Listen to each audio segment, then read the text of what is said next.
malam, Shalom.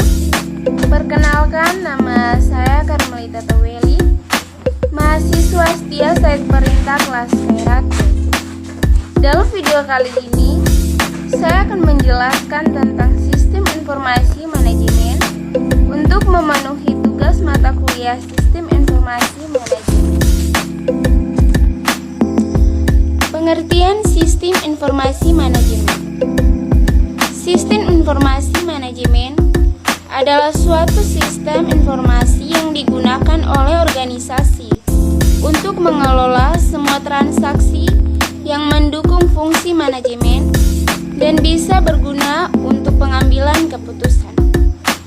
Atau sistem informasi manajemen, yakni sistem informasi yang menghasilkan output dengan masukan input dan berbagai proses lainnya yang hasilnya dibutuhkan untuk tujuan tertentu dalam kegiatan manajemen. Sistem informasi manajemen bisa berjalan secara baik bila didukung dengan teknologi yang canggih, sumber daya manusia yang berkualitas, dan komitmen organisasi.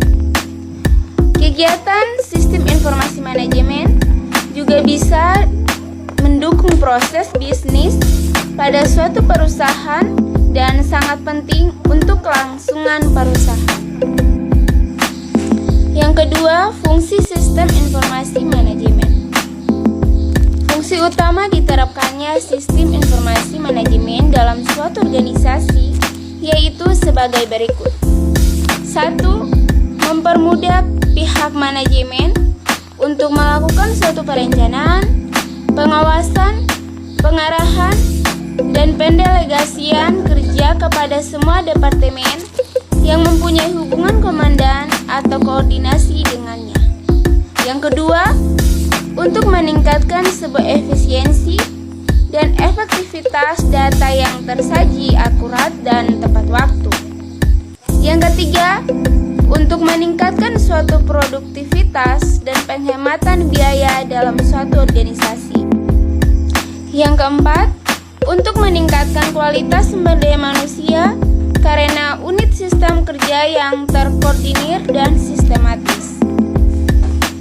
3. Tujuan sistem informasi manajemen. Untuk tujuan yang pertama, menyediakan suatu informasi dalam pengambilan suatu keputusan. 2. Untuk menyediakan suatu informasi yang digunakan di dalam suatu perencanaan, pengendalian, pengevaluasian, dan juga perbaikan berkelanjutan. 3. Untuk menyediakan suatu informasi yang dipergunakan di dalam suatu perhitungan harga pokok produk, jasa, dan tujuan lainnya yang diinginkan oleh manajemen. Dari ketiga tujuan tersebut, menunjukkan bahwa manajer dana pengguna lainnya perlu mempunyai akses menuju informasi akuntansi manajemen dan juga mengetahui bagaimana cara untuk bisa menggunakannya. Informasi akuntansi manajemen tersebut dapat membantu mereka dalam mengidentifikasi suatu masalah, menyelesaikan suatu masalah, dan mengevaluasi kinerja yang sudah dilakukan.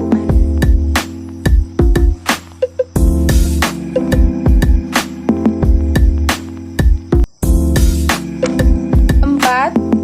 Manfaat sistem informasi manajemen. 1. Pemrosesan data batch. 2. Pemrosesan data tunggal. 3. Pemrosesan online real time. 4. Komunikasi data dan switching pesan. 5. Pemasukan data jarak jauh dan update file. 6. Pencarian, record, dan analisis.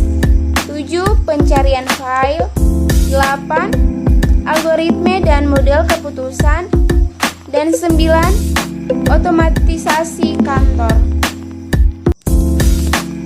5. Faktor penyebab gagalnya membangun sistem informasi manajemen.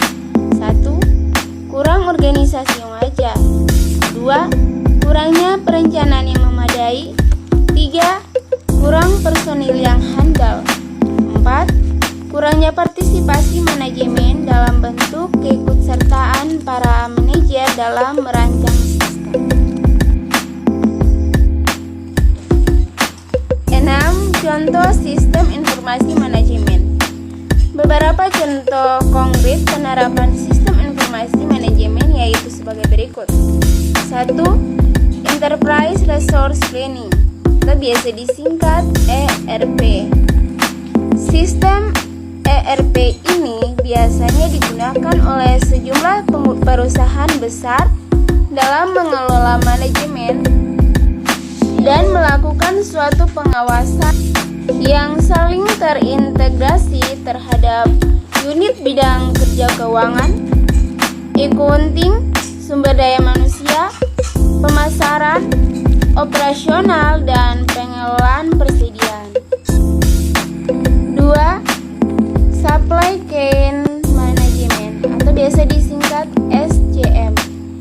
Sistem SCM ini sangat bermanfaat bagi pihak manajemen di mana data-data yang disajikan terintegrasi mengenai manajemen suplai bahan baku mulai dari pemasok, produsen, pengecer, hingga konsumen akhir. 3. Transaction Processing System atau biasa disingkat TPS. TPS ini berguna untuk suatu proses data dalam jumlah yang besar dengan transaksi bisnis yang rutin. Program ini biasa diaplikasikan untuk manajemen gaji dan inventaris. Contohnya yaitu pada aplikasi yang digunakan untuk bantuan keuangan desa Pamprov Jawa Timur. 4. Office Automation System atau biasa disingkat OAS. Sistem aplikasi ini berguna untuk melancarkan sebuah komunikasi antar departemen dalam suatu perusahaan dengan cara mengintegrasikan server-server komputer pada setiap user di perusahaan. Contohnya yaitu email. 5. Knowledge Work System atau biasa disingkat KWS. Sistem informasi KWS ini mengintegrasikan suatu pengetahuan baru ke dalam organisasi. Dengan ini diharapkan para tenaga ahli mampu menerapkannya dalam pekerjaan mereka. Sekian materi terkait sistem informasi manajemen yang bisa saya sampaikan. Jika ada kesalahan dalam kata-kata, saya mohon maaf. Dan kurang lebihnya saya ucapkan terima kasih. Selamat malam dan shalom.